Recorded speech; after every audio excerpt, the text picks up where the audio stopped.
नमस्कार साथियों, स्वागत है ऑनलाइन प्लेटफॉर्म ज्ञान जी। साथियों, आज हम लोग करेंगे व्याकरण प्रश्नोत्तरी, जिसमें होगा संज्ञा प्रकरण और संज्ञा प्रकरण की होगी दूसरी क्लास। ठीक, करते हैं स्टार्ट। संस्कृत व्याकरण प्रश्नोत्तरी वर्णमाला व्यंजन सभी प्रतियोगी परीक्षाओं के लिए महत्वपूर्ण प्रश्न होंगे। तो पहला प्रश्न आज का, ये वर्ण जो स्वतंत्र रूप से नहीं बोले जा सकते, अर्थात जिनका उच्चारण स्वर की सहायता के बिना नहीं हो सकता है, वे क्या कहलाते हैं? वे स्वर है। ह्रस्व स्वर कहलाते हैं, प्लुत स्वर कहलाते हैं, दीर्घ स्वर कहलाते हैं, दीर्घ मात्रा कहलाती है, व्यंजन कहलाते हैं। जिनका उच्चारण स्वर के बिना ना हो सके उसे क्या कहलाते हैं? तो उसे हम व्यंजन कहते हैं। क्या कहते हैं? व्यंजन कहते हैं। ठीक है। पहला प्रश्न, ह्रस्व स्वर कौन कौन से हैं? आ, ई, उ, ऋ। ये कितने स्वर है? और ले कितने हैं? एक, दो, तीन और चार, एक, पांच। प्लुत स्वर जानते ही हैं, आ, ई, उ। इसके आगे हम प्लुत व्यंजन होता नहीं, प्लस स्वर होता है। प्लस स्वर अगर इसके आगे ऐसे लगा देंगे, ठीक है, तो क्या हो जाएगा जी? ये प्लस स्वर है। ये क्या है? प्लस स्वर है। दीर्घ मात्रा जानते हैं, दीर्घ स्वर का कौन कौन से होते हैं?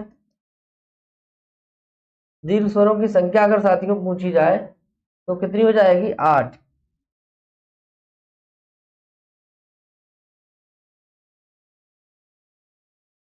यह है 8। इस तरीके से तो प्रश्न का जवाब तो हो ही गया आपका। दूसरा प्रश्न, साथियों कल जो था, कल हम लोग पहले ही वीडियो में एक जगह विव्रत लिखा था, विव्रत, ईषद विव्रत लिखा था। और उसमें वो ऑप्शन में हमें बता चुका था कि या हुआ राला, या हुआ रा ला। तो ये जो था, ये जो है ईषद स्पष्ट है साथियों। ठीक है, आप ईषद स्पष्ट, ठीक है। तो ईषद स्पष्ट वाले कौन से हैं जी? ये वाले हैं। और ईषद विपरीत जो होगा साथियों, वो सा हा होगा। ये ऊष्म होंगे, यानी अंतस जो है, अंतस जो है, ये आपका क्या है? ईषद स्पष्ट है। और जो ऊष्म है, ऊष्म वर्ण जो है, वो क्या है? ईषद विपरीत है। इतना समझ गए? ठीक है, वो लिख गया था, ऑप्शन करा रहे थे तो उसी में ईषद विवरण लिखा था और मैंने समझा दिया था ईषद स्पष्ट के बारे में। उसके लिए क्षमता। आगे देखिए, इस प्रश्न को पढ़ रहे हैं तो बेटा,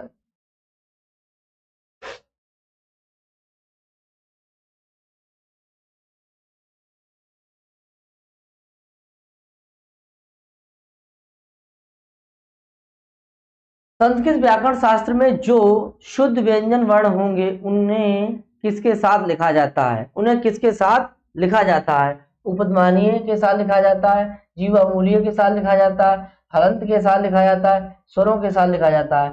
साथियों, उसे हलंत के साथ लिखा जाता है, जैसे का, खा, गा, घा। ठीक है। इसके नीचे देखिए, क्लियर? व्यंजन की बात कर रहा है। और स्वर के देखिए, इसके आगे ये तो शुद्ध हो गए। ये कैसे हो गए? शुद्ध है। अब का, खा, गा, घा। इसमें देखिए क्या छुपा हुआ है? आ। इसमें क्या छुपा हुआ? आ। इसमें क्या छुपा हुआ? आ। इनमें सब में क्या छुपा हुआ? आ। ठीक है, तो शुद्ध पूछा जाएगा तो यही लगाए, जो हलंत के साथ होते हैं। और साथियों, स्वर आपने देखा होगा, आ, ई, उ, ऋ। कभी आपने ऐसे वाला नहीं देखा होगा, यानी स्वरों में नीचे हलंत नहीं लगता है। ये भूल से भी गलती मत करना, ठीक है? क्लियर? भाई, स्वर के नीचे हलंत नहीं लग सकता है, व्यंजनों के नीचे ही हलंत लगेगा। और उसे क्या बोलेंगे हम? शुद्ध व्यंजन। क्या बोलेंगे? तो ऑप्शन आपका सी सही हो गया। आगे देखते हैं, अर्धमात्रिक, अर्ध अर्धमात्रिक वर्ण कहलाते हैं। अर्धमात्रिक, अरे यार और बेकार हो गया।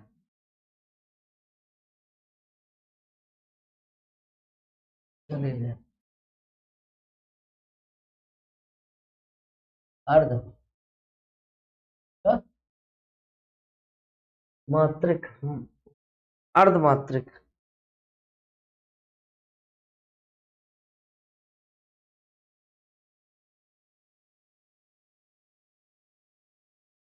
चलो सही है, ये भी सही है। आगे देखिए, लेकिन ऊपर बिंदी नहीं होनी चाहिए। आगे देखिए, ये बिंदी नहीं होनी चाहिए। चलिए सब सही है। आगे देखिए, वर्ण कहे जाते हैं, अर्धमात्रिक कहे जाते हैं। देखिए, स्वर कहे जाते हैं, अयोगवा कहे जाते हैं, व्यंजन कहे जाते हैं, विसर्ग कहा जाता है। अर्धमात्रिक देखिए, आपका क्या सही हो जाएगा? सी। एक मात्र, एक मात्रिक, द्विमात्रिक, त्रिमात्रिक, त्रिमात्रिक, अर्धमात्रिक। आगे, एक मात्रिक ह्रस्व, द्विमात्रिक दीर्घ, त्रिमात्रिक प्लुत। आगे, और अर्धमात्रिक व्यंजन। ठीक है साथियों, देखिए, आ, ई, उ, ऋ, लिर, ये कैसे हो गए? ह्रस्व हो गए। आ, बड़ी ई, बड़ा ऊ, ऋ, ए, ओ, ऐ, औ, ये क्या हो गए? द्विमात्रिक यानी दीर्घ।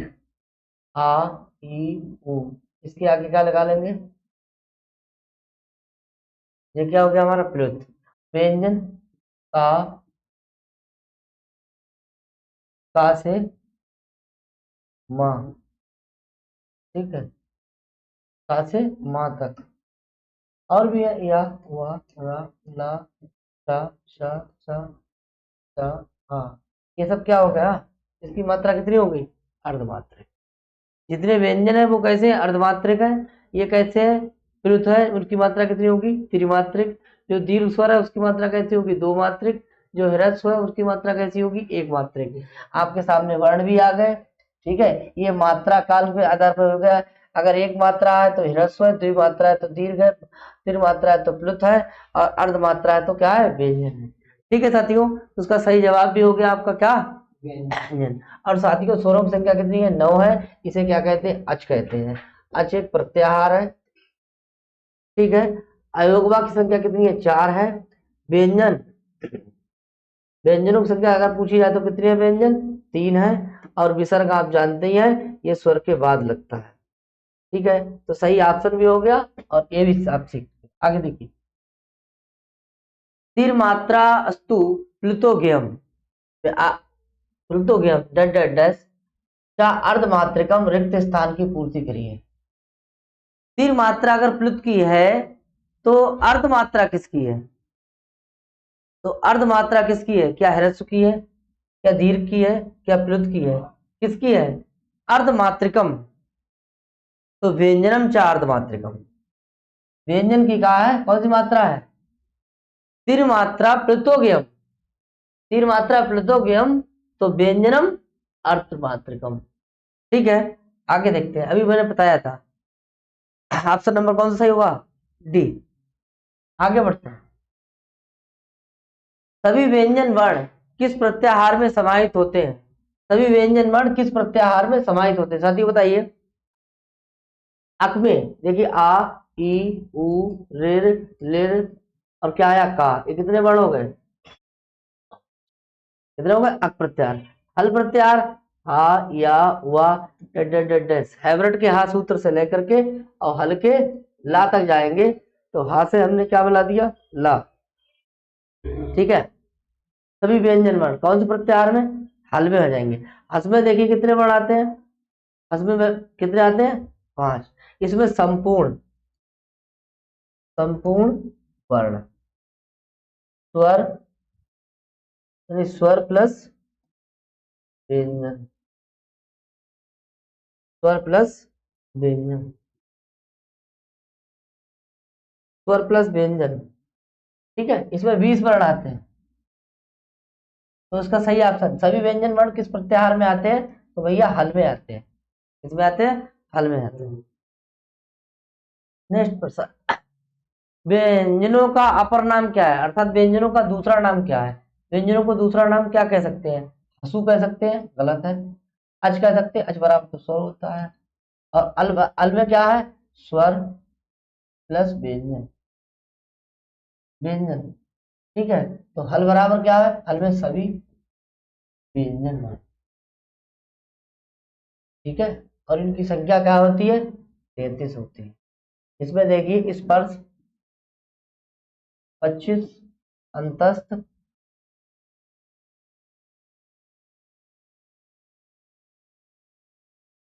अंतस्थ 4, ऊष्म 4, 8, 5 4 9, 9 4 13 के 3, 2 1 3।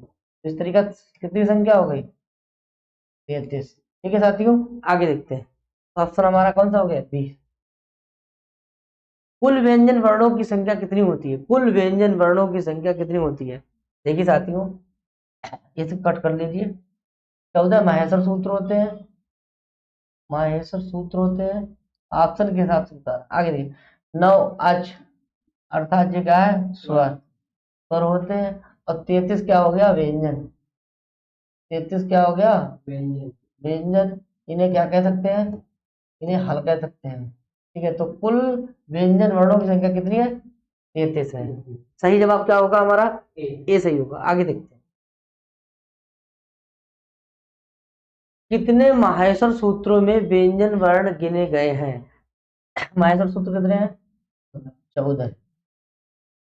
माहेश्वर सूत्र कितने हैं? 14। इन्हें और क्या कह सकते हैं? चतुर्दश सूत्र, चतुर्दश सूत्र। आगे इन्हें और क्या कह सकते हैं? प्रत्याहार सूत्र,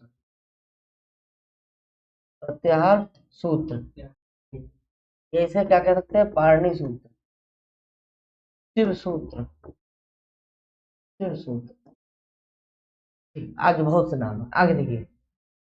चार सूत्र जो है, इसमें अच का वर्णन है। किसका वर्णन है? अच, अच बराबर क्या है? स्वर है। ठीक है, आगे देखिए। चार सूत्रों, 5 सूत्रों में, 5 तो वही, 10 सूत्रों में देखिए हैवरट, हा या वा रा टा, ये 5वां सूत्र है। और आगे कौन सा है? हल है। ठीक है, हैवरट के हाथ से मिलाकर के हल तक जाएंगे तो क्या हो जाएगा? हल हो जाएगा। क्या हो जाएगा? हल एक प्रत्याहार है। ठीक है, हल प्रत्याहार में पूछा जाए कितने बड़ा है तो 34 लगाएंगे। ठीक है, हल प्रत्याहार में बड़ा पूछा जाए तो कितने लगाएंगे? 34 लगाएंगे। और अगर हल, हलों की संख्या, अर्थात हलों ब्रैकेट में व्यंजनों की संख्या अगर पूछा जाए, संख्या, तो बराबर कितने लगाएंगे? 33 लगाएंगे। हल प्रत्याहार, हल प्रत्याहार, प्रत्याहार में वर्ण है तो आप लगाएंगे 34। साथियों भूल न जाना। आगे देखें, इतना हो गया। आपका जो है व्यंजन वर्णों की संख्या कितनी है? कितने सूत्र में गिनाए गए हैं? तो कितने गिनाए गए हैं? 10 में गिनाए। किस में गिनाए गए हैं? 10, 10। 4 में स्वर, 4 में स्वर और 10 में व्यंजन, बराबर कितने हो गए? 14 सूत्र। ठीक है साथियों, हो गया। आगे देखते हैं। हैवरट, हायवरट, हैवरट से हल तक के सूत्र गिने गए हैं। हैवरट से हल तक के सूत्र गिने गए हैं। क्या है? स्वरों के साथ, व्यंजन के साथ, स्वर के साथ, अयोगवा के साथ, सभी वर्ण के साथ। ठीक है, सही जवाब बताइएगा इसका। इसका सही जवाब क्या होगा? हाइब्रिड का देखिए, हाइब्रिड सूत्र जो है 5वां नंबर का सूत्र है, हा या वा रा टा। ठीक है, और देखिए यहाँ पे आ जाएगा हल। हल जो कौन सा नंबर है? 14वां। 5 से लेकर 14 तक, 5वां, 6ठा, 7वां, 8वां, 9वां, 10वां, 11वां, 12वां, 13वां। देखिए 1 2 3 4 5 6 7 8 9 और कितने आ गए? 10। ठीक है, तो उसमें भैया कहाँ आ गए? ऊपर गए। ऊपर तो स्वर है, ऊपर क्या है? स्वर है। तो क्या गिनाया गया है? व्यंजन गिनाए गए। क्या गिनाए गए? व्यंजन, क्योंकि हमने उठाया हा और क्या उठा दिया? ला, और क्या बन गया हमारा? हल। और हल बराबर क्या है? 33 है, और ये क्या हो गया? व्यंजन। ठीक है, इसको भी नोट करो। आगे देखिए, स्वरों की संख्या कितनी है? 9। मैं कई बार बता चुका हूँ। अयोगवा की संख्या कितनी है? 4 है। ठीक है। सभी व्यंजन वर्ण तो किस प्रत्याहार में आते हैं? अल में। सभी वर्ण, सॉरी, सभी व्यंजन वर्ण आते हैं किसमें? हल में। सभी व्यंजन वर्ण किसमें आते हैं? हल प्रत्याहार में। और सभी वर्ण आते हैं किस प्रत्याहार में? हल में। ठीक, आगे देखिए, व्यंजन वर्णों का प्रमुख रूप से विभाजन कितने प्रकार से हुआ है? देखिए साथियों, 5 प्रकार से, 2 प्रकार से, 3 प्रकार से और 6 प्रकार से। साथियों, ये 5 प्रकार वाला तो ऑप्शन सही नहीं है, ये देखिए सही नहीं। ऑप्शन 2 में थोड़ा होगा कि कितने प्रकार से हो रहा है। व्यंजन वर्णों का विभाजन मुख्य रूप से 3 प्रकार से होगा। देखिए साथियों, व्यंजन हमने लिखा और व्यंजन के कितने पार्ट कर दिए? 3। स्पर्श व्यंजन, ठीक है। आगे देखिए, अंतस्थ व्यंजन। आगे देखिए, ऊष्म व्यंजन। स्पर्श व्यंजनों की संख्या कितनी है? 25। इसकी कितनी है? 4। इसकी कितनी है? 4। देखिए 25, 4 29, 29 और 4 33। वर्ण कितने हो गए हमारे? व्यंजन वर्ण कितने हो गए? 33 हो गए। ठीक है। तो कितनी विभाजन हुआ? 3 तरीके से। अब आप कहेंगे कि छात्राज्ञा क्या है? छात्राज्ञा ये क्या है? ये अतिरिक्त है। ये कभी आपने महर्षि सूत्र में देखा? नहीं देखा होगा। ठीक है। तो मुख्य रूप से जितना ही है, प्रमुख रूप से विभाजन स्पर्श, अंतस्थ और ऊष्म। ऑप्शन नंबर सी सही होगा। आगे देखिए, व्यंजनों व्यंजनों का भेद नहीं है। स्पर्श व्यंजन है, अभी मैंने कराया। अंतस्थ है, अभी कराया। ऊष्म है, ये भी हो गया। लेकिन स्वर कोई, इस ह्रस्व कोई व्यंजन नहीं होता है। ऑप्शन नंबर कैसा हो जाएगा? डी सही होगा। आगे देखते, स्पर्श, अंतस्थ, ऊष्म के अतिरिक्त भी व्यंजन का भेद माना जाता है। ह्रस्व व्यंजन, दीर्घ व्यंजन और आगे क्या है? संयुक्त व्यंजन, उपरोक्त सभी। कौन सा सही ऑप्शन होगा? अच्छा, ऊष्म बन गया। ठीक, आगे देखिए, तो इसका सही ऑप्शन कौन सा होगा? सही ऑप्शन इसका अतिरिक्त वाला यही तो है। आगे देखिए, हाँ, संयुक्त व्यंजन। संयुक्त व्यंजन साथियों, संयुक्त व्यंजनों की संख्या, संख्या बराबर कितनी है? 3 लगाएंगे, 4 ना कर लेना गलती से। कैसे बना देखिए, कौन कौन सा है? छा, त्रा, ज्ञा। ये देखिए कैसे बना है। का, ता बराबर क्या बन गया है हमारा? छा। ता, रा से क्या बन गया हमारा? त्रा। जा और या से क्या मिल गया हमारा? ज्ञा। इस तरीके से इनकी संख्या कितनी हो गई? अगर संख्या प्रश्न आए तो 3 लगाएंगे। ये बना कैसे है? ता, त्रा, ज्ञा। ठीक है, तो ऐसे बना है। का सा मिलकर के क्या बन गया? छा। तारा मिलकर क्या बन गया? त्रा। और आगे देखिए, ये कैसे मिल गया? ज्ञा। और उसको भी थोड़ा कर लेंगे। इसको हलन करेंगे तो आ लगा लेंगे, इसको हलन करेंगे आ निकाल देंगे, इसको हलन करेंगे आ निकाल देंगे। क्लियर? आगे देखते, जिन व्यंजनों के उच्चारण में मुख के विभिन्न भागों कंठ, तालु, मूर्धा आदि का प्रयोग होता है, उन्हें क्या कहते हैं? कंठ, तालु, मूर्धा आदि उन्हें क्या कहते हैं?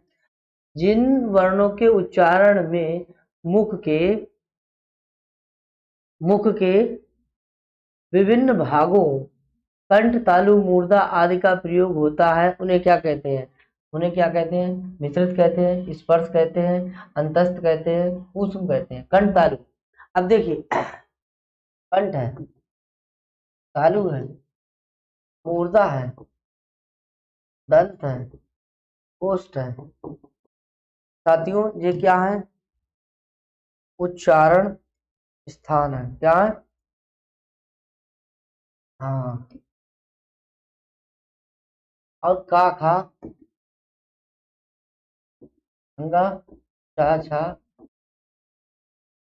या, टा, ठा, णा, सा, था, धा, धा, ना, पा, फा, फा, मा। ये सब जो है ना, ये तो उच्चारण है। और ये सब क्या हो गए? इतने यहाँ से लेकर यहाँ तक ये सब वर्ण हो गए। क्या हो गए? वर्ण हो गए। तो देखिए, कंठ पे जाकर के ध्वनि निकली। ये ध्वनि है, ध्वनि है। ठीक है, ये ध्वनि जो है वो जाकर के कैसे किस पे टकराई? कंठ पे। तो कंठ पे जब टकराएगी, तालु पे टकराएगी, मूर्धा पे टकराएगी, दंत पे टकराएगी, ओष्ठ पे टकराएगी। तो देखिए जब कंठ पे टकराई तो क्या बना हमारा कंठ वर्ण। कंठ वर्ण क्या बना हमारा कंठ वर्ण। कंठ वर्ण बना, क्या बना साथियों कंठ वर्ण बना। और इस पे जब टकराएगी तो क्या बन जाएगा हमारा तालव्य वर्ण। तालव्य वर्ण। इस पे टकराएगी तो क्या बन जाएगा मूर्धन्य वर्ण। मूर्धन्य वर्ण। इस पे टकराएगी तो क्या बन जाएगा दंत वर्ण। इस पे टकराएगी तो क्या बन जाएगा ओष्ठ वर्ण। ओष्ठ वर्ण साथियों। ठीक है। तो जब टकराएगी जाकर अर्थात वो स्पर्श करेगी नहीं करेगी, जो ध्वनि कंठ पे जाकर के वो क्या करेगी टकराएगी तो क्या करेगी स्पर्श करेगी। क्या करेगी स्पर्श करेगी। तो कह रहा है कि जिन वर्णों के उच्चारण में मुख्य विभिन्न भागों कंठ तालु मूर्धा आदि का प्रयोग होता है उन्हें क्या कहते हैं, उन्हें मिश्रित कहते हैं नहीं, उन्हें क्या कहते हैं अंतस कहते हैं, उन्हें क्या कहते हैं ऊष्म कहते हैं, उन्हें कहते हैं स्पर्श व्यंजन। ऑप्शन नंबर कौन सही हो जाएगा बी सही होगा। ठीक है साथियों इसका स्क्रीनशॉट ले लीजिए।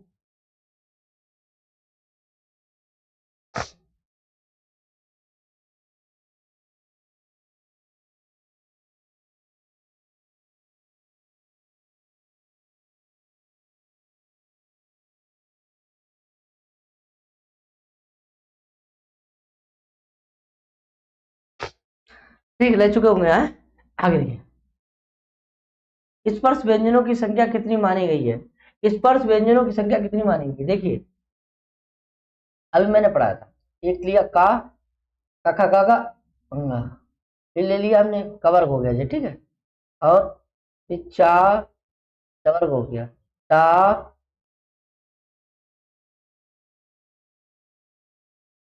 का यानी कु टू टू टू और क्या है पू बराबर कवर्ग है ठीक है। टू बराबर चवर्ग है, टू बराबर टवर्ग है, टू बराबर तवर्ग है, पू बराबर पवर्ग है। ये क्या हो गया पा। और देखिए इसका अंतिम क्या हो जाएगा माँ। क्या हो जाएगा ठीक है। ये क्या है चा, ये क्या है टा, फिर क्या है ता। अब इसका अंतिम क्या हो जाएगा यहाँ। इसका क्या हो जाएगा हाँ। इसका क्या हो जाएगा ना।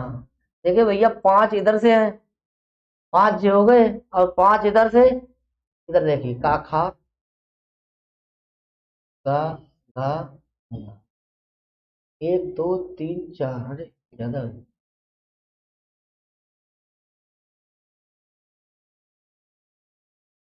का खा गा घा ठीक है। पांच ऐसे हो गए और पांच ऐसे हो गए तो कैसे हो गए जी हमारे पांच गुणा पांच बराबर कैसे हो गए 25 वर्ण। इन्हें क्या बोलते हैं 25 वर्णों को स्पर्श वर्गीय। क्योंकि जब वर्ग में फंसे हुए हैं देखो साथियों ठीक है। और ऐसे वर्ग कटेगा देखो जब ऐसे कटेगा तो ये कैसे हो जाएंगे वर्गीय अर्थात वर्गाक्षर। क्या कहेंगे वर्गाक्षर। तो भैया ये आप इतना समझ गए स्पर्श व्यंजनों की संख्या कितनी हो गई 25। ऑप्शन नंबर कौन सा हो जाएगा 25 सही होगा। कौन सही होगा 25। क्लियर हो गया। आगे देखते हैं कादयो मापसाना स्पर्शा। अभी कह रहा था कि का कहाँ है आदि में है, का कहाँ है आदि में है और माँ कहाँ है अवसान में है। अवसान माने समाप्त। हाँ विराम विराम में है। तो का से लेकर माँ तक के मिलाएंगे तो उन्हें क्या कहेंगे उन्हें स्पर्श व्यंजन कहेंगे। क्या कहेंगे स्पर्श व्यंजन कहेंगे। ऑप्शन नंबर कौन सा हो जाएगा डी स्पर्शा। ठीक है कादेव मापसाना स्पर्शा। आगे का से लेकर माँ तक के वर्ण कहे जाते हैं स्वर वर्ण कहे जाते हैं। अंतस्थ वर्ण कहे जाते हैं। अंतस्थ कौन कौन से होते हैं या हुआ रा। स्वर तो जानते ही हैं कितने हैं अच। अच बराबर कितने हो गए 9। आगे स्पर्श जानते ही हैं का से लेकर के माँ तक के वर्ण क्या कहलाते हैं का से लेकर माँ तक के वर्ण स्पर्श कहलाते हैं। क्या कहलाते हैं? स्पर्श। ऊष्म जानते ही हैं, सा सा सा, हाँ, इसका क्रम यही रहेगा। ठीक है, का से लेकर माँ तक के वर्ण क्या कहलाते हैं? स्पर्श कहलाते हैं। क्या कहलाते हैं? स्पर्श। और उनकी संख्या कितनी है? की संख्या कितनी है? 25 है। आगे देखते हैं। जो वर्ण कंठ तालु मूर्धा आदि दंत आदि स्थानों को स्पर्श करने के बाद उच्चारित होती है, उन्हें क्या कहते हैं? उन्हें क्या कहते हैं? उन्हें स्पर्श वर्ण कहते हैं, अंतस्थ वर्ण कहते हैं, ऊष्म वर्ण कहते हैं, अयोगवा कहते हैं। कौन सा सही होगा? जो वर्ण कंठ तालु मूर्धा दंत आदि स्थानों को स्पर्श करने के बाद उच्चारित होते हैं, इसलिए उन्हें कहते हैं, क्या कहते हैं? उसे स्पर्श वर्ण कहते हैं, अंतस्थ कहते हैं, ऊष्म कहते हैं, क्या कहते हैं? ऊष्म वर्ण की संख्या कौन कौन सी है? सा सा सा। कितने हैं? 4 है। 10 बार लिखेंगे याद हो जाएगा। आगे देखिए, अयोगवा देखिए, अनुस्वार विसर्ग जीवामूल्य, कंडीशन भी लिख दे रहे हैं। ठीक है, और कैसा है? अब देखिए साथियों, संख्या कितनी हो गई? 1 2 3 और कितनी हो गई? 4। अयोगवा कितने हो गए? 4। अयोगवा कितने हो गए? ये क्या है? ये लिख दीजिए जिह्वा मूल्य। एक हो गया, उपदमानी है, 2 हो गया, 1 2। ये देखिए विसर्ग, 3 हो गया, और देखिए अनुस्वार, अनुस्वार 4 हो गया। तो अयोगवा कितने हो गए? 4 हो गए। आगे अंतस्थ कौन कौन सा? या वा रा ला। ठीक है, इनकी संख्या कितनी हो गई? 4 हो गई। स्पर्श व्यंजन कितने हो गए? 25 हो गए। ये और क्या कह सकते हैं? वर्गीय व्यंजन कह, वर्गीय व्यंजन, इन्हें वर्गाक्षर भी कह सकते हैं, वर्गाक्षर भी, वर्गाक्षर, वर्गाक्षर भी कहते हैं। ठीक, ऑप्शन नंबर कौन सा ही हो गया? ये सही हो जाएगा। आगे देखिए, अंतस्थ वर्ण किस प्रत्याहार के अंतर्गत आते हैं? साथियों, एक सूत्र है हा या वा रा टा, और दूसरा सूत्र कौन सा है? 6 नंबर पे क्या है? हल लड़, क्या है? ये 5वां है, ये 6ठा है। ठीक है, हलंत्यम को कट कर दीजिए, इसको हलंत्यम कट कर दीजिए, इस भाग को छोड़ दीजिए और निकाल लीजिए क्या? या हुआ रा ला। ये देखिए, ठीक है, ये चारों वर्ण क्या कहलाएंगे? ये अंतस्थ कहलाएंगे। क्या कहलाएंगे? अंतस्थ। या इन्हें क्या कहेंगे? अर्धस्वर भी कह सकते हैं, या कह, ठीक है। और भी ये क्या है? किस प्रत्याहार में आते हैं? तो यण प्रत्याहार में आते हैं, यण प्रत्याहार। ईषद स्पृष्ट भी कह सकते हैं इसके लिए, ईषद स्पृष्ट। तो देखिए, अंतस्थ है 5वां सूत्र, 6ठा सूत्र में या वा रा ला। ठीक है, इस तरीके से कितने हो गए हमारे? 4। संख्या पूछी जाएगी तो क्या लगाएंगे? 4 लगाएंगे। अंतस्थ भी कहते हैं, अर्स्वर भी कहते हैं, यण प्रत्याहार में भी आते हैं, ईषद स्पृष्ट इसका प्रयत्न है। अब कह रहा है प्रश्न में आया, अंतस्थ वर्ण किस प्रत्याहार में आते हैं? क्या सल में आते हैं, यण में आते हैं, अच में आते हैं, हल में आते हैं? साथियों, इसका सही ऑप्शन पहले ये देखिए, इसमें आते हैं। अब देखिए, अचों की संख्या कितनी है? 9 है। इन्हें क्या कहते हैं? स्वर कहते हैं। हलों की संख्या कितनी है? हलों, अगर हल प्रत्याहार में आए ना तो कितनी है? 34 है। इन्हें क्या कहते हैं? व्यंजन कहते हैं। क्या कहते हैं? और देखिए सल में सा सा सा सा, हाँ, ये कितने हैं? 4 हैं, और इन्हें ऊष्म कहते हैं। क्या कहते हैं? ऊष्म कहते हैं। ऋण की कितनी संख्या है? या हुआ रा ला, कितनी है? और इन्हें कितने बढ़ाते हैं? 4। ठीक है साथियों, आगे देखते हैं। ऑप्शन नंबर हमारा कौन सा सही हो जाएगा? बी सही होगा। आगे, डैश अंतस्थ रिक्त स्थान की पूर्ति करिए। अंतस्थ, अंतस्थ क्या है? शल है, यण है, ह्रस्व है, दीर्घ है। ह्रस्व देखिए आ ई उ ऋ।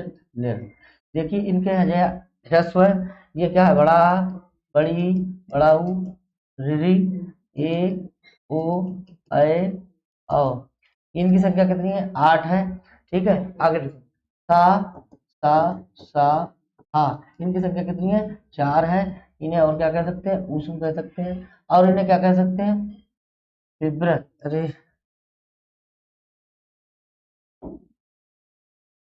ईषद, ईषद विभ्रत भी कह सकते हैं। ठीक है, यण में क्या है, यण में देखिए, यण में या, वा, रा, ला। ठीक है, ठीक है, या हुआ, इन्हें अंतस कह सकते हैं। इनकी संख्या कितनी है, 4 है। ठीक है, और इन्हें क्या कह सकते हैं, ईषद, ईषद स्पष्ट कह सकते हैं। ठीक है, और इन्हें क्या कह सकते हैं, अंतस्थ कह सकते हैं। और इन्हें क्या कह सकते हैं, अर्धस्वर कह सकते हैं। ठीक है साथियों, ठीक है, सदैव दीर्घ, सदैव, सदैव दीर्घ, दीर्घ स्वर, दीर्घ स्वर कौन कौन से होते हैं, ए, ओ, ऐ और औ। ठीक है, इसके कितने भेद होते हैं, इसके कितने भेद होते हैं, 12 भेद होते हैं। इसके साथियों कितने भेद होते हैं, 18 भेद होते हैं। ठीक है, बहुत क्वेश्चन हो गए, तो ऑप्शन इसका तो यही हो जाएगा सही, ये तो पहले कर चुके हैं, यण। ठीक है, आगे देखिए, अंतस्थ व्यंजन कितने हैं, अंतस्थ व्यंजन कितने हैं, देखिए साथियों, अंतस्थ व्यंजन, अंतस्थित स्वर और व्यंजनों के बीच का भाग, 2 है, 3 है, 4 है, 5 है, कौन सा है, 4 है, या, वा, रा, ला। साथियों ये क्रम संस्कृत का है। ठीक, अगर ऐसे आ जाए, या, रा, ला और वाह, ये हमारा क्रम कैसा है, हिंदी का है। ठीक है, अगर ये ऑप्शन ना हो ऑप्शन में, तो हम इसको ही मान्य कर देंगे। ठीक है, अंतस्थ, या, वा, रा, ला। ठीक है, आगे देखिए, आपका ऑप्शन कौन सा हो जाएगा, सी सही। अंतस्थ व्यंजन वर्ण कौन कौन से हैं, देखिए, शा, सा, हा, ये ऊष्म, कैसे है, ऊष्म वर्ण। ठीक है, या, वा, रा, ला, ये कैसे है, अंतस्थ है, अंतस्थ वर्ण है। ठीक है, ये देखिए, छात्रा ज्ञान, ये कैसे है, आप तो छोड़ दीजिए, ये कैसे है, संयुक्त है, संयुक्त वर्ण है। इनकी संख्या कितनी है, 3 है, कितनी है, 3 है। अंतस्थ वर्णों की संख्या देखिए, कौन सा ऑप्शन हो जाएगा, बी सही। ऑप्शन नंबर कौन सा हो जाएगा, बी। डैश डैश डैश, ऊष्माणा रिक्त स्थान की पूर्ति करिए, ऊष्माण यानी ऊष्म व्यंजन कौन कौन से हैं, देखिए जान, मुख से निकलने वाली वायु जब गर्माहट के साथ निकलती है तो उसे ऊष्म व्यंजन कहते हैं। आगे देखिए, ऊष्म व्यंजन, सा, शा, सा, हा, ये क्रम, अगर क्रम सही है, सही है, आगे देखिए, अगर ऐसे क्रम आ जाए, सा, सा और हा, सॉरी, हा, व्यंजन वही है, लेकिन एक क्रम कैसा है, ये क्रम गलत है।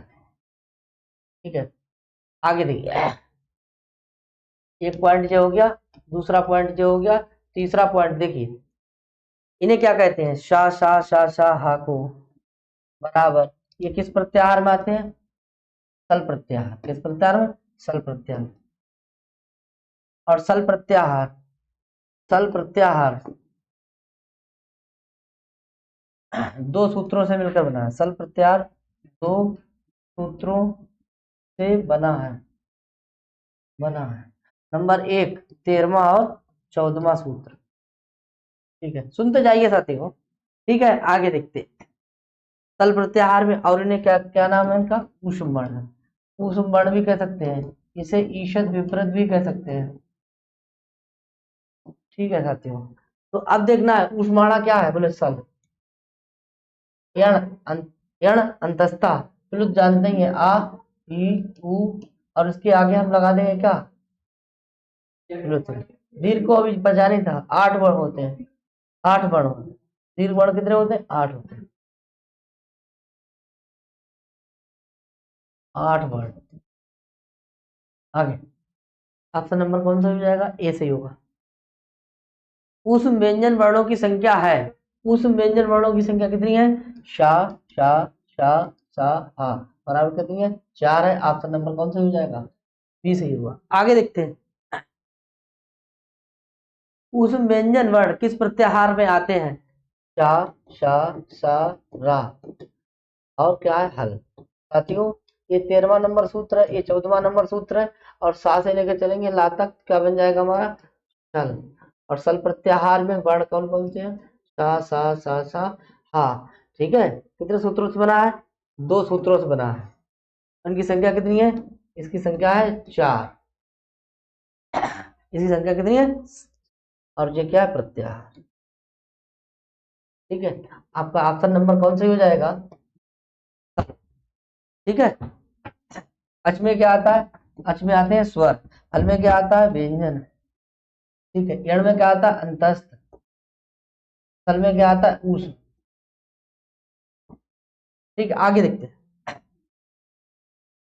इनकी संख्या कितनी है 4, इनकी संख्या कितनी है 4, इसकी संख्या कितनी है 9, और इसकी संख्या कितनी है 34, अगर प्रत्याहार से पूछा जाए। आगे देखते हैं।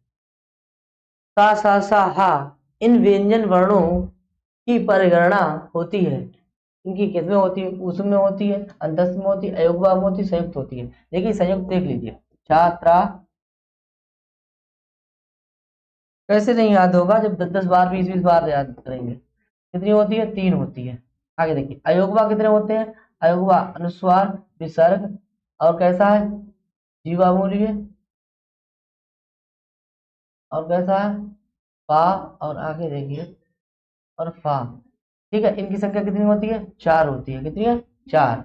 आगे देखेंगे, ये क्या अंतस्थ, अंतस्थ में या वा रा ला ला, ये कितने होते हैं, ये होते हैं 4। आगे देखिए ऊष्म व्यंजन, ऊष्म व्यंजन कौन कौन से होते हैं, शा, सा, सा, हा। देखिए कह रहा है सा हा, ये व्यंजन, ये वर्णों की परिगणना होती है, किसमें होती है, ऊष्म में होती है। ऊष्म में क्या कहते हैं, ऊष्म, ऊष्म वर्णों का प्रत्याहार कौन सा होता है, सल होता है। ठीक है, तो ऑप्शन नंबर कौन सा हो जाएगा सही, यही सही होगा। आगे देखते हैं। दो व्यंजन वर्णों के मेल से जो वर्ण बनते हैं उन्हें क्या कहते हैं, दो व्यंजन। देखिए सर, का, सा बराबर क्या बना छा, इसके बाद में ता, रा, ता रा से क्या बना हमारा रा, जा, जा और यहाँ, जा और यहाँ से क्या मिला हमारा यहाँ। साथियों, ये भी व्यंजन है, और ये भी व्यंजन है, और ये भी व्यंजन है, इसे संयुक्त व्यंजन बोलते हैं, संयुक्त व्यंजन, क्या बोलेंगे, संयुक्त व्यंजन। ठीक है, दो व्यंजन वर्णों से मिलकर क्या बना हमारा संयुक्त व्यंजन, की संख्या कितनी है 3 है, कितनी है 3। तो इसे क्या बोलेंगे हम, दो व्यंजन वर्णों के मेल से बना हुआ बनते हैं उन्हें क्या कहते हैं, संयुक्त व्यंजन कहते हैं। ऑप्शन नंबर कौन सा हो जाएगा, ये सही होगा। आगे देखते हैं।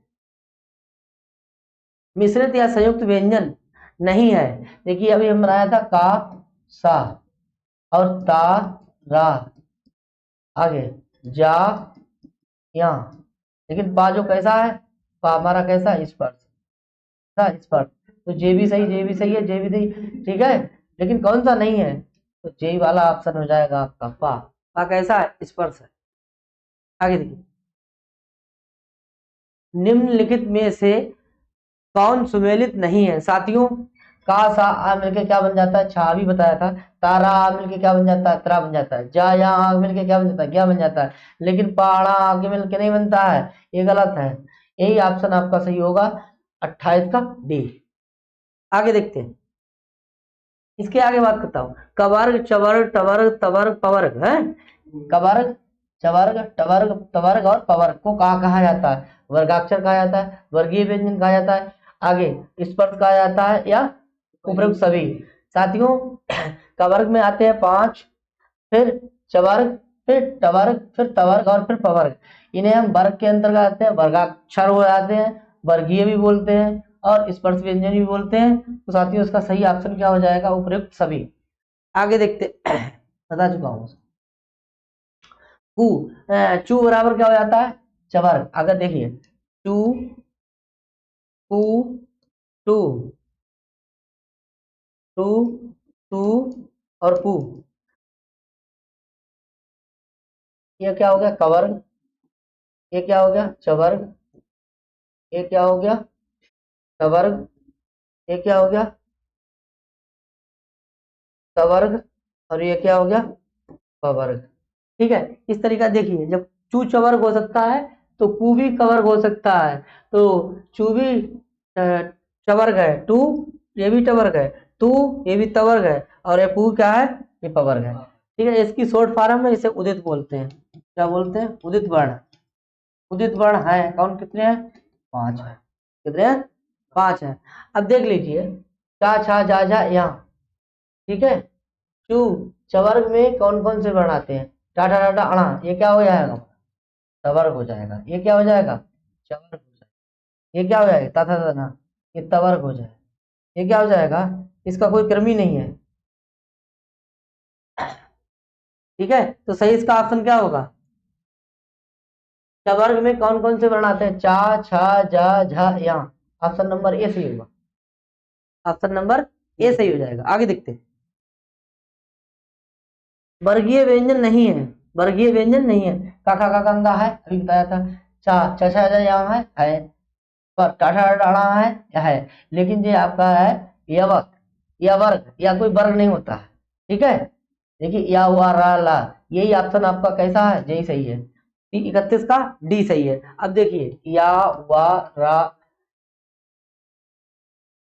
या वा ला, यवला दो प्रकार का होता है, दो प्रकार का। ठीक है, इसके कितने भेद होते हैं, दो।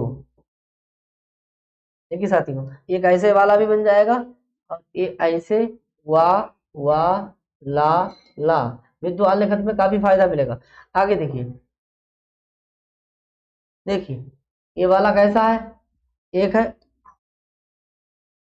अनुनासिक, एक क्या है, निरनुनासिक। और निरनुनासिक के लिए क्या कहेंगे, अननुनासिक।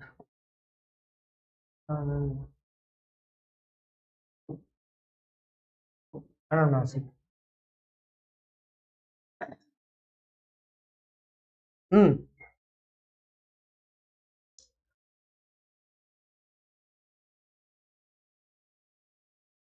ज्यादा नहीं।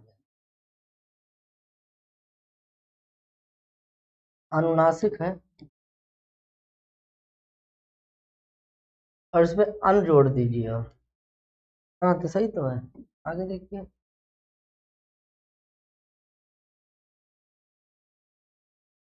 ठीक है, तो जे वाले वर्ण जो है आपके या और वा और ये ला, और का या वा और ला, जो आपको बिंदी वाले दिखाई दे रहे हैं, ये कैसे हैं, ये अनुनासिक है। और जो निरनुनासिक या निरनुनासिक या अनुनासिक, ये कौन से हैं, सादा वाले, जी है। तो यवला कितने प्रकार का हो गया, दो प्रकार का होगा, या। ठीक है, या में देखिए सादा है, ऊपर चंद्र बिंदी लगी हुई है, अनुस्वार जैसे वो है, सॉरी, अनुनासिक कैसा है, ये अनुनासिक, ये कैसा है, अनुनासिक, ये कैसा है, अनुनासिक। तो एक अनुनासिक हो गया, इसके भेद हो गए, और दूसरे कितने, दूसरा हो गया आपका अननुनासिक, अननुनासिक। और उसे क्या कह सकते हैं, निरनुनासिक। इस तरीके से किसके कितने भेद हो गए, इसके हो गए दो भेद। तो इसका ऑप्शन जो हो गया था वो तो यही हो गया था। बाकी आप इसका भी स्क्रीनशॉट ले सकते हैं। आगे देखिए, अयोगवा कितने हैं साथियों, देखेंगे, अनुस्वार, विसर्ग, आगे क्या है,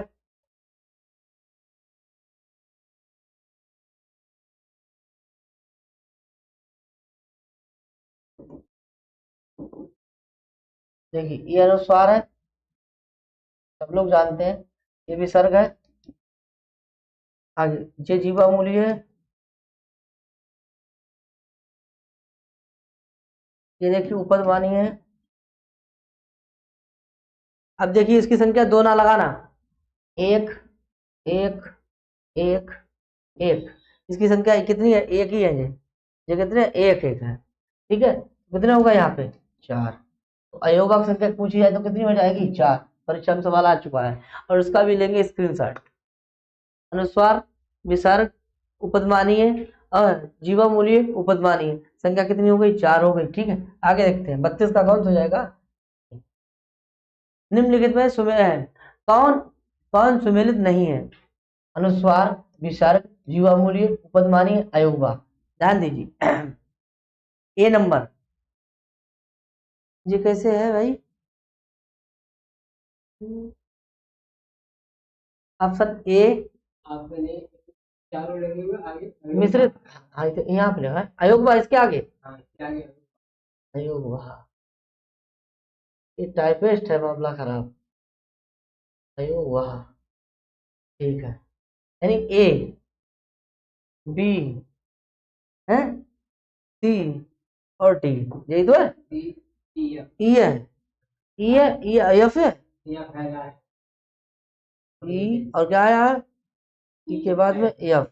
चलिए कोई बात नहीं, आगे देखिए। तो देखिए अनुस्वार, ये देखो, ये देखो सही है, ये सही है। अनुस्वार विसर्ग जीवामूल्य उपध्मानी अयोगवा है, सही है। छात्रा ज्ञान ये मिश्रित है, सही है। कौन सा सुमेलित नहीं है? पू चुटू तो पू कहा है, उदित है। या वाराला क्या है, उस अंतस्थ है, ये भी सही है।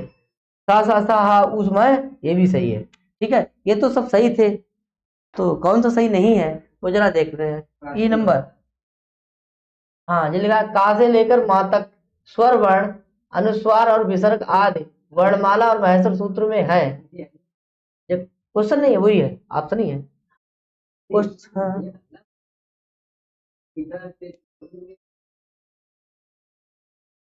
ठीक है। एफ वाला ऑप्शन बोलो, एफ वाला ऑप्शन क्या है? का से, का से माँ तक स्वर वर्ण, यही गलत होगा, यही गलत है। ठीक है, स्वर नहीं बोलेंगे, इसके लिए क्या बोलेंगे, स्पर्श। यही गलत था। ठीक है, जो साथियों यहाँ पे लिख नहीं पाया। ठीक है, आगे देखिए। तो बाकी सब सही है, ठीक है, लेकिन ऑप्शन नंबर का से लेकर मा तक के स्वर नहीं कहे जाएंगे, उन्हें क्या कहा जाएगा, स्पर्श कहा जाएगा, इसीलिए ये गलत था। ठीक है, 33 का यही ऑप्शन था। आगे, का से लेकर मा तक के स्वर वर्ण है, का से जो है तो है, ये क्या है, ये देखिए एफ में ऑप्शन बना है, का से मा तक स्वर वर्ण नहीं होगा, यही ऑप्शन था। ठीक है, आगे बढ़ेंगे। 34 नंबर प्रश्न यहाँ से स्टार्ट है। अनुस्वार विसर्ग आदि वर्णमाला तथा महेश्वर सूत्रों में होगा पढ़े, मैंने पढ़े ना जाने के कारण कहलाते हैं। में पढ़े ना जाने के कारण कहलाते हैं, में पढ़े ना जाने के कारण कहलाते हैं। भाई जो अनुस्वार है विसर्ग है, इसको क्या कहेंगे, अनुस्वार और विसर्ग को। ये महेश्वर सूत्रों में तो है नहीं, ना तो आपको ये मिलेगा, ना आपको ये मिलेगा, और ना ही आपको ये मिलेगा, और ना आपको ये मिलेगा। ये तो है नहीं, ये वर्णमाला में नहीं है, ये महेश्वर सूत्रों में नहीं है। तो ये ने क्या कहेंगे, युग्मा कहेंगे। और उनकी संख्या कितनी है, 4 है। देखिए 1 2 3 4, कितनी है, 4। ऐसे ही देखिए ये आदि विसर्ग आपको दिखाई दे रही है, अच्छा नहीं बना। आदि विसर्ग आपको दिखाई दे रही है, पा और फा से पहले हो, कंडीशन है साथियों। ठीक है, पा और फा से अगर पहले हो तो क्या कहेंगे, उपद मानेंगे। और का और खा से पहले अगर आदि विसर्ग दिखाई दे रहे हैं तो इसे क्या कहेंगे, उपद। हाँ जीवा मूल्य, तो इसका सही ऑप्शन क्या होगा, ऑप्शन नंबर ए सही होगा। ठीक है साथियों, आगे बढ़ते हैं।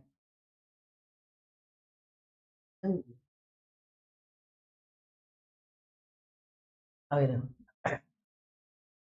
अंगारा इति अचा परे किम उच्यते। अंग और आहा, अंग और आहा, यही तो है। ये किसके बाद आते हैं, इन्हें क्या कहा जाता है, देखिए अनुस्वार विसर्ग कहा जाता है, नासिका अनुस्वारी कहा जाता है, जीव अमूल्य कहा जाता है, उपध्मानीय कहा जाता है। ये तो गलत है। ठीक है, जीव अमूल्य भी नहीं कह सकते हैं, नासिका अनुस्वारी भी नहीं कह सकते हैं, अनुस्वार विसर्ग कह सकते हैं। इसका सही ऑप्शन क्या हो जाएगा, ए। सही है, आगे देखिए, ये क्या है, अनुस्वार है, ये क्या है, विसर्ग है। क्लियर, आगे देखते हैं।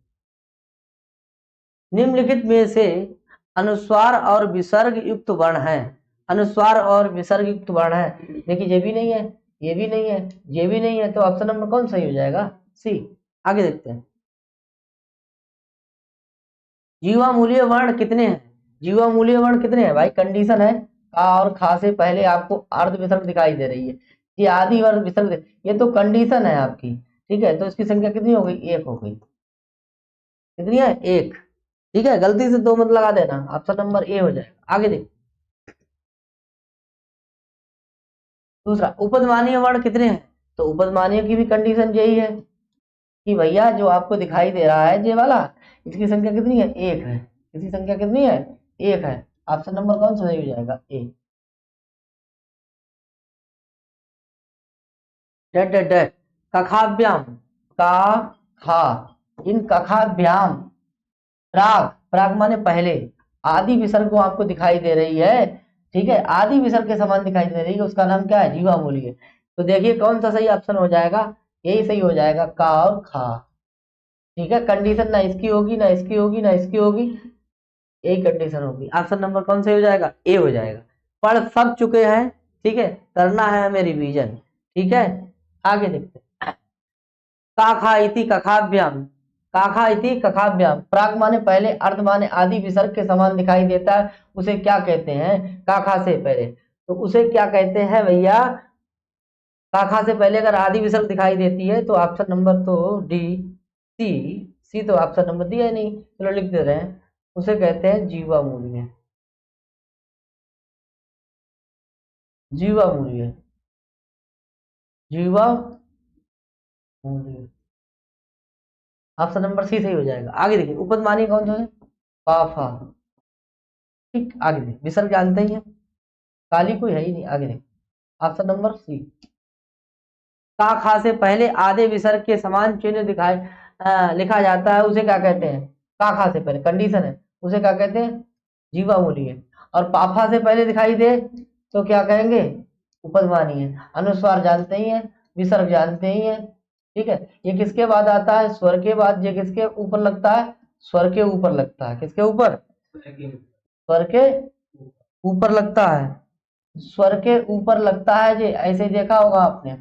ठीक है, और ये भी देखा होगा स्वर के बाद लगता है, तो उसका सही ऑप्शन क्या हो जाएगा? डी। आगे देखते हैं, जीवा मूल्य काखा वर्णों है, काखा वर्णों का उच्चारण कहाँ से होता है?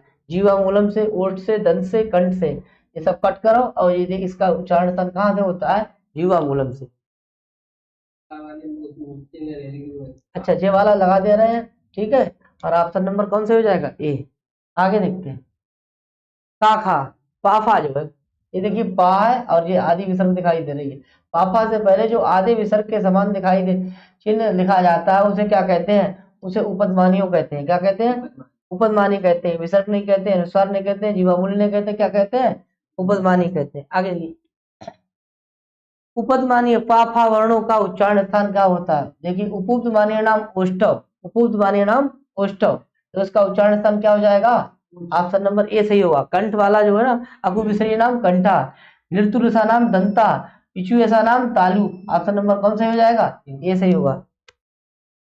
किस प्रत्याहार में स्वर और व्यंजन दोनों आते हैं? देखिए, स्वर और व्यंजन, व्यंजन, ठीक है साथियों, स्वर के लिए कहते हैं अच, इसके लिए कहते हैं हल, और दोनों को जोड़ देंगे तो इसकी संख्या कितनी होगी? 9, और इसकी संख्या कितनी हो गई? 34 हो गई। और इसको जो दोनों को जोड़ देंगे तो हमारा बन जाएगा आ, और इसको ला से मिला देंगे, क्या बन जाएगा? अल। अल प्रत्याहार है, बराबर कितने वर्ण हो गए? 43 वर्ण हो गए, वर्ण हो गए। और संपूर्ण, संपूर्ण स्वर प्लस व्यंजन, कितना भी है। ठीक है साथियों, ये हो गए हमारे 45 प्रश्न, और जिसका ऑप्शन सही कौन सा होगा?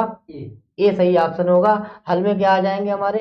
हल में 34 वर्ण आएंगे, अच में कितने आएंगे? 9 में 9 आएंगे, और आ ई उ अणा, ये 3 वर्ण आएंगे। आगे की प्रक्रिया जो है लड़के अणा तक भी आ सकता है। ठीक है, तो फिलहाल हमने जो है 3 ही वर्ण बताए अभी अण में। ठीक है, तो इसका सही ऑप्शन क्या हो जाएगा? ए हो जाएगा 45 का।